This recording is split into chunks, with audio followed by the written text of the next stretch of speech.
মধ্যপ্রাচ্যে উত্তেজনা আরও বাড়িয়ে দিল নতুন এক বক্তব্য।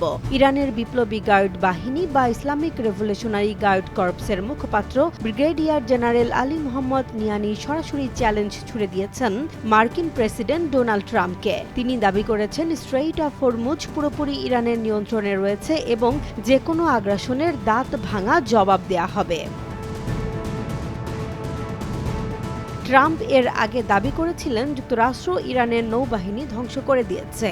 এই দাবির জবাবে নাইনি বলেন, যদি সত্যিই ইরানের নৌবাহিনী ধ্বংস হয়ে যায় তাহলে সাহস থাকলে ট্রাম্প তার যুদ্ধজাহাজ পারস্য উপসাগরে পাঠাক। ইরানের দাবি, যুদ্ধ শুরু হওয়ার পর থেকে তারা ইতোমধ্যে আমেরিকান ও জায়নবাদী লক্ষ্যবস্তুতে প্রায় ৭০০ ক্ষেপণাস্ত্র এবং ৩৬০০ ড্রোন নিক্ষেপ করেছে।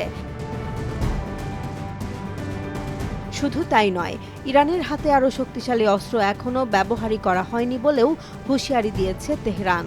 এর মধ্যে স্ট্রেইট অফ হরমুজ এলাকায় একটি থাইল্যান্ডের পতাকাবাহী কার্গো জাহাজে হামলার খবরও সামনে এসেছে, যেখানে জাহাজ থেকে কালো ধোঁয়া বের হতে দেখা গেছে। মধ্যপ্রাচ্যে এই উত্তেজনা কোথায় গিয়ে থামবে, এখন সেটিই বড় প্রশ্ন।